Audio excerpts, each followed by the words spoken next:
Tyron Zapanta was a one-woman man kind of guy. He does not do cheating and flings. He believes that a man should only love one woman. The longest relationship she had was 3 years and still going strong. But his belief about love was challenged when Ryan Lindison barged into his life, literally. When he saw her heart-shaped face, Argentine eyes, and sweltering lips, his beliefs were forgotten.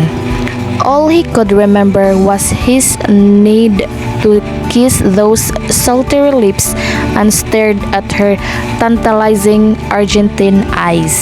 Lalabanan ba niya ang atraksyon na nararamdaman para sa dalaga kahit alam niyang mali? Or would he let his feelings show as he thrust hard and deep inside her? Chapter 1. Tyron was busy reading the report of the expansion of the Zapanta Hotel in New Zealand when his secretary entered his office. Hindi siya nag-angat ng tingin kahit alam niya nga nasa harapan na ito ng mesa niya dahil abala siya sa ginagawa. Yes? Tugon niya nang hindi tinitingnan ang secretary. Sir, Mrs. Zapanta is in the line 4. She is present to talk to you. He have a deep sigh and then grab the cord of the telephone. Thanks, Lara. Aniya sa sekretary bago inilagay ang telepono sa malapit sa tenga niya. Hinintayin muna niya makaalis ang sekretary niya bago sagutin ang tawag. Good morning, ma'am. Masigla ang boses na bati niya rito. Good morning din sa'yo, anak. May bahid na ngiti ang boses ng ina. Anyway, napatawag ako kasi gusto kong itanong sa'yo kung anong petsa ka uuwi rito sa Pangasinan para sa Christmas at New Year. Nagpakawala siya ng isang malalim na hininga. Mommy, I'm busy. Hindi ako makakauwi. Marami akong ginagawa rito sa office eh. Mula nang magre-retiro ang ama niya, siya na ang namahala sa lahat ng negosyo nila. Sa edad na 23, nakaatang na sa balikat niya ang responsibilidad na i-manage ang kumpanya nila.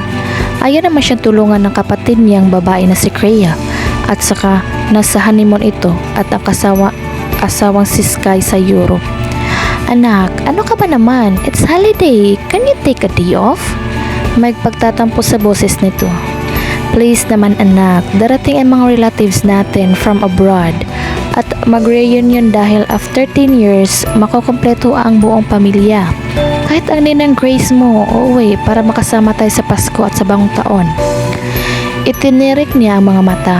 Mom, uuwi si Ninang Grace kasi kamamatay lang ng asawa niya at kailangan niyang malibang. It has nothing to do with me. Anak, don't say that. His mother scolded him. Hindi ganun ang ninang mo. Nag-usap na kami sa telepono at sa December 23 sila uuwi. Sa bahay natin sila titira. Nalukot ang mukha niya. Sila? Yes, her daughter is coming with her. Oh, okay. Maikli niyang tugon. So, kailan ka uuwi? Hinilot niya ang sentido. He had his reason why he didn't want to go home for Christmas. May usapan kasi sila ng kasintahan niya si Karin. Napupunta sila sa Boracay sa Pasko at sa El Nido naman sa New Year. Nangako siya at kapag nangako siya ay tinutupad niya. Pero pamilya na ang kapalit nun. Anak, may pupuntahan ka ba sa Pasko? Tanong ng ina niya mula sa kabilang linya nang hindi siya nagsalita. Bumuntong hininga siya. Mom, I have a plan with Karen. Ayaw niya magsinungaling sa ina niya. I promised her that we're going to Boracay this Christmas and El Nido for the New Year. Nawala ng imik ang ina sa kabilang linya. Pagkatapos ay nagsalita ito. Walang emosyon ang boses nito. Okay?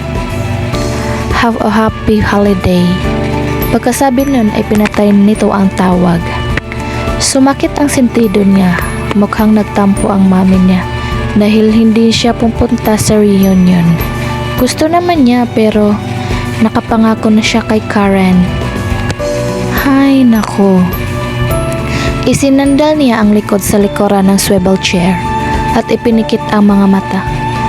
Sana naman mawala kaagad ang tampo ni mami. Sana. Hindi siya mapakali kaya tinawagan niya ang mami niya gamit ang cellphone niya. Mom? Aniyas, sagutin nito ang tawag niya. May kailangan ka? Walang emosyon ang boses nito. Gusto ko lang naman magpaliwanag kung bakit hindi ako makauwi. Hindi na kailangan. Wala pa ring emosyon ang boses nito. Halatang galit sa kanya. At kung tumawag ka para alamin kung nagtatampo ako, oo, nagtatampo ako sa'yo. Mas pinili mo ang babaeng yun kaysa sa pamilya mo. Mom, ang babaeng yun ay ang pangalan and her name is Karen. Pakialam ko naman, mataray nitong sabi. Hindi ko pa rin siya gusto para sa'yo. Hindi ko alam kung bakit mo nagustuhan ang babaeng yun. She looks like a trump.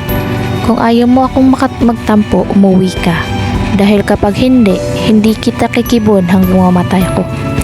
Napatingin siya sa screen ng phone nang mawala ang ina sa kabilang linya.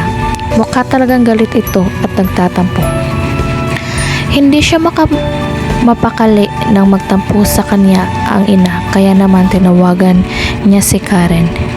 Hey babe, miss me? Malambing na wika ni Karen nang sagutin ang tawag niya. Hey babe. Huminga muna siya ng malalim bago nagsalita. Babe, mom called.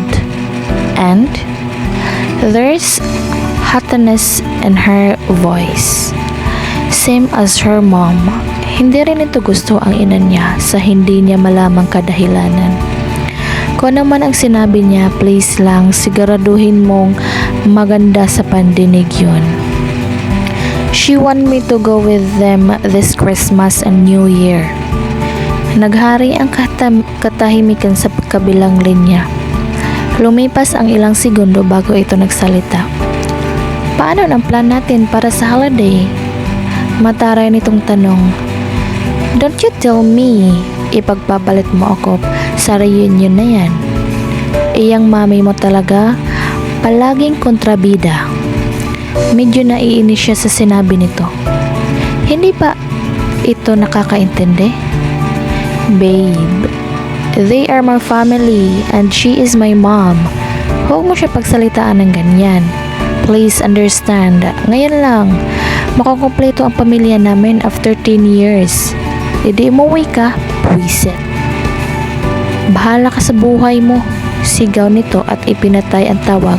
Pero bago iyon ay may pahabol pa itong sinabi na hindi na bago sa pandinig. O siya, nga pala break na tayo, buwisit ka, magsama kayo ng ina mo, kontrabida.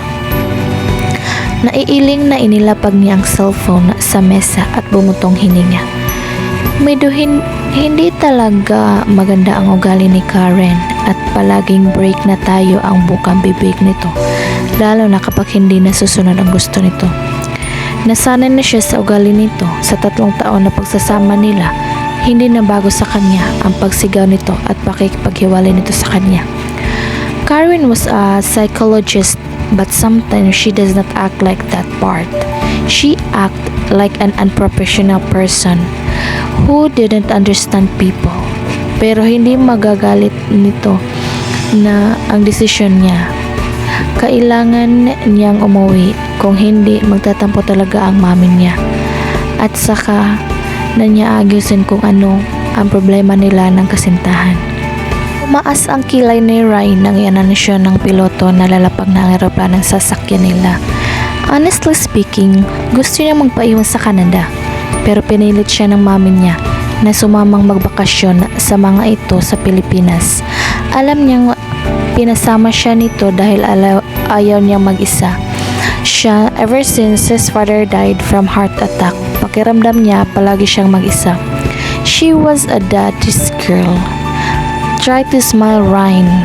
Ani ng mami niya na makalapag ang eroplano at isa ng naglabasan ang pasahero. Pinilit niyang ang sariling umiti. Like this, she will be her life that it looked so fake. Her mother grins. How about a genuine smile? Itiririk niya ang mga mata. Ma'am, can you force me to smile when there is no reason for me to smile? Anak, ngumiti ka naman. Baka pagkamalan kang snub. Wika ng mami niya habang nanalamin ito at inaalis ang makeup sa mukha. She smiled at that. Talo pa siya ng mami niya pagdating sa pagko-color ng mukha.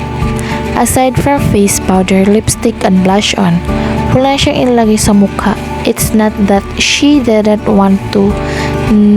Nasa anay lang siya siguro sa hindi gumagamit, lalo na kapag masama kasama niya ang daddy niya noon. From grade school up to middle school, she was boyish at minsan pang pinagkamalang tomboy sa sariling ina. Tumigil lang ito sa paghihinala na tumboy siya nang sumapit siya ng high school at nagkaroon siya ng boyfriend. Nagpakawala siya ng malalim na butong hininga, si Ryan. Ma'am, kailan tayo uuwi? Today was December 23. Kararating lang natin, Ryan. Nagpakawala ng malalim na buntong hininga ang ina niya. Mukhang suko na ito sa kanyang at tumayo. Binilingan siya nito bago naglakad. I will take care of the boxes and you'll take care all the luggages. Anito at itinuro ang luggage nila na nasa taas lang ng upuan nila. She nodded grimly. Luggage? And speak Tagalog, her mom added, and she walked up the plane. Tumayo siya kahit hindi na iyon nakita ng mom niya. Hindi naman mahirap magtagalog, nabuhay siya. Iyon ang lengguwahe nga na gamit nila sa loob ng bahay. Nag-English lang naman sila kapag nasa labas siya.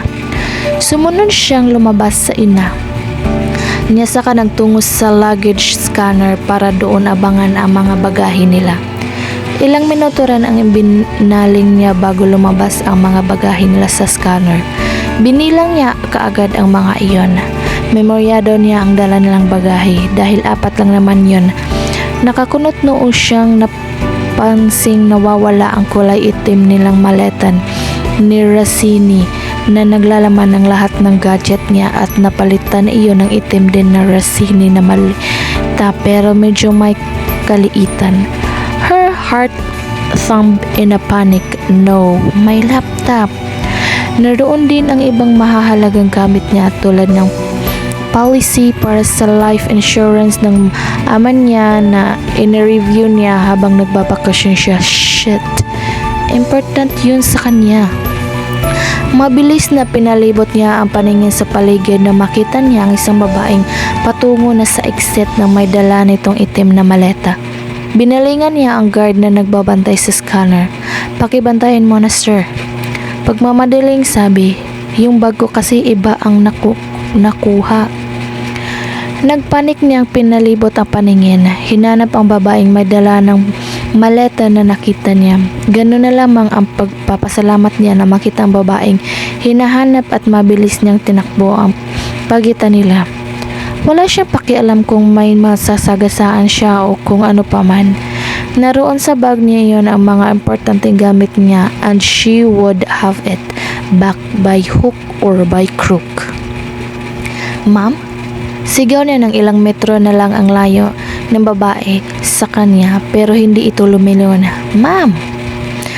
Mas binilisan pa niya ang pagtakbo ng sobrang malapit na siya. Tumama ang katawan niya sa isang matigas na bulto at sa isang iglap nawala siya ng balance at namalaya na lang niya nga natumba siya pero sa halip na bumagsak sa semento napakababaw siya sa tao nga nakabungguan niya. In a disoriented state, walang pakialam na umupo siya at tumingin sa paligid. Napasinghap si Ryan nang makita ang babae na nagdala ng maleta niya na malayo na sa kanya. Malapit na itong tuluyang makalabas. Napakalayo na nito pero wala siyang pakialam.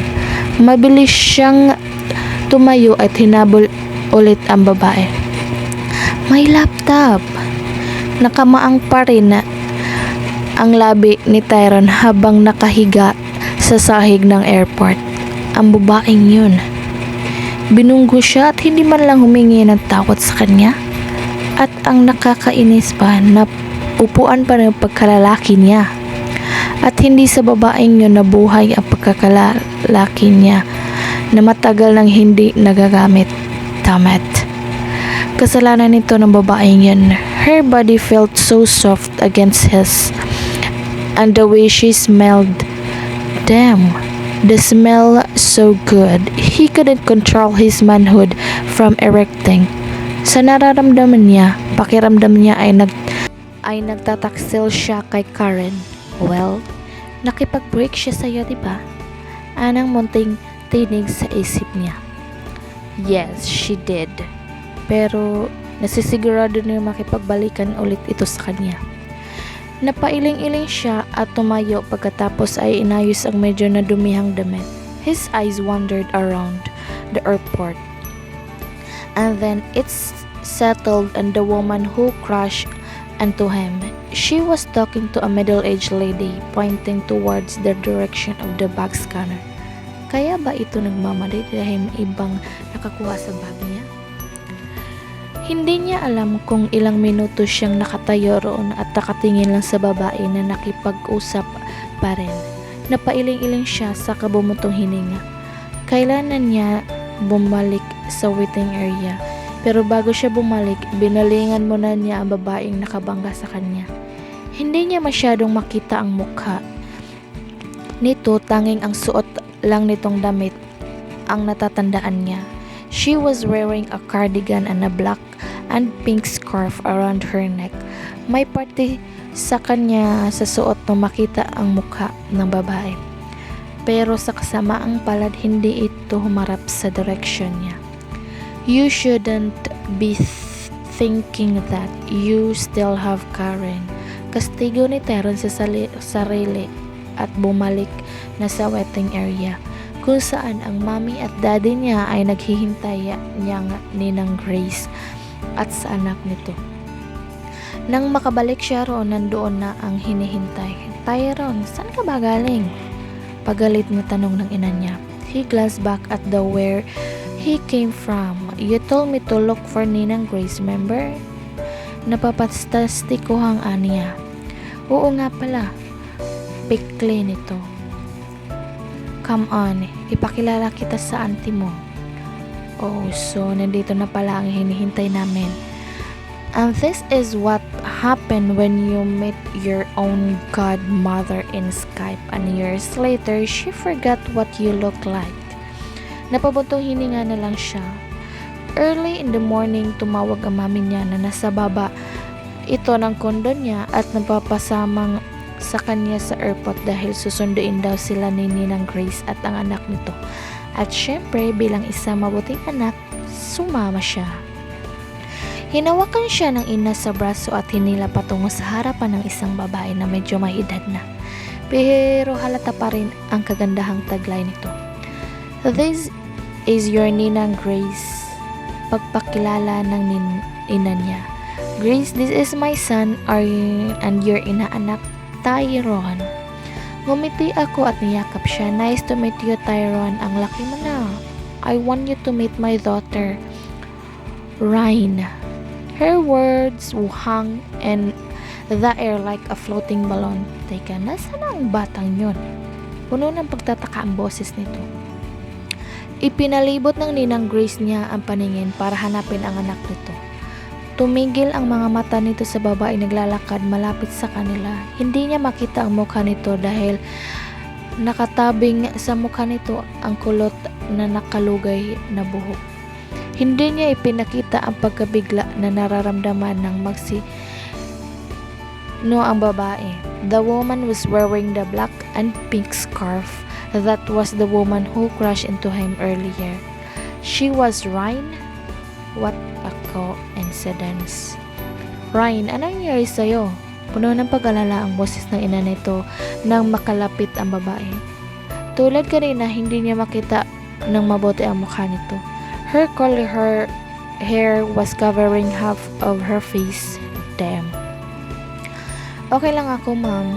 Her voice sounded soft yet callous.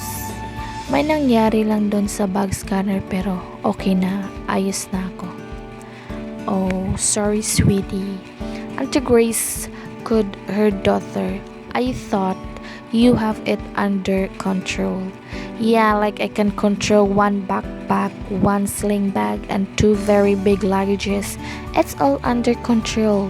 Her voice was thick with sarcasm. This made him smile a little kahit ang ina niya ay napangiwirin. Sorry, sweetie. Niyakap ito ni Auntie Grace. Next time, tutulungan kita. No. Kung mawala ito sa pagkakayakap sa ina nito, next time I'll take care of the bags and you'll take care of the luggages. Fine. Auntie Grace breathed out. Anyway, meet your Tita Marian, your Tito Tim, and their son Tyron. Nagmagmana ang babae sa mga magulang niya at tumapat ito sa kanya. She looked up and his butterscotch eyes met her Argentine one. Parang may sumipa sa dibdib niya nang makita ang kabuuan ng mukha nito. He couldn't look away. He didn't even blink. Tinitigan niya lang ito habang nakaawang ang mga labi niya. The woman was a heart-shaped face. She had a straight, cute nose. Her lips were ruddy and kissable. Kulot ang buhok nito na nakaday ng kulay asul. Pero iba ang pagkakulay sa buhok nito dahil tanging sa dulo lang ang may kulay, and of course, her magnetizing Argentine eyes look so surreal and unearthly, yet it was so pretty, so boggling. With all the thought that was running on his mind, isa lang ang naibabaw. Damn, I am in so much danger. Na magtama ang mga mata nila ng lalaki, tanging ang nasa isip lang ni Ryan ay kung gaano kagwapo ang lalaki na sa harapan niya. His messy, toss hair, her butterscotch eyes, his proud pointed nose, his sinful thin and soft looking lips, his stubborn jawline, his well-toned body. Everything about this man screamed gorgeousness. His handsomeness couldn't be compared to a model that can make a woman drool in just a simple smile. Hi, he cracked, then he cleared his throat. Tyron Zapanta. Inalahad nito ang kamay sa kanya. You're, Ryan? Nag-alangan siyang tanggapin ang kamay nito pa, pero sa huli, nakipagkamay din siya. Tumikhim siya. Ryan Lindison. Wika niya at binilis na inagaw ang kamay niya sa lalaki nang makaramdam ng kakaibang init mula roon ang pumalik sa tabi ng ina niya. Her heart was not beating in its normal pace. Nakapakabilis ng tibok ng puso niya sa mga sandaling iyon. Para siyang galing sa isang 500-kilometer marathon. Breakfast? Anyone? Maaga pa naman, tanong ni Tito Tim habang nakatingin kay Tita Marian na nakikipag-usap sa ina niya. Sure, I'm hungry, ano ni mami niya. Yeah, me too. Sigunda ni Tita Marian, ang aga kong nagising kasi excited ako masyado na sunduin kayo. Tyron groaned, tell me about it. Dahil nakatingin siya kay Tita Marian, nakita niyang pinadilatan ito ng mata ng ina at pinungkol ng masamang tingin. Nagkibit balikat lang si Tyron at tumingin sa ibang direksyon. Come on, let's go. Wika ni Tito Tim at iginiya siya nito patungo sa parking lot. Habang hinihilan niya ang malalaking luggage, patungong parking lot. Tumabi sa kanya sa paglalakad si Tyrone at kinuha mula sa mga kamay niya ang luggages. Ako na. So gentleman pala. Komento nito sa isip. Hindi siya nag-inarte pa. Mabilis sa ibinigay niya rito ang luggage na ikinatawa nito ng mahina. So excited to get rid of the luggages, huh?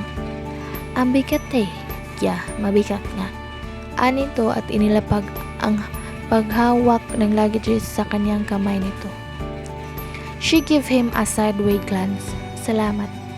Hindi na niya hinintay ang pagtugon nito sa pagsasalamat niya at mabilis siya naglakad at inunahan nitong makarating sa parking lot. Ayaw niyang lumapit ito dahil ang puso niya parang nagpaparkour sa sobrang bilis ng tibok. At hindi lang yun, para siyang hinihipnotismo sa amoy nito.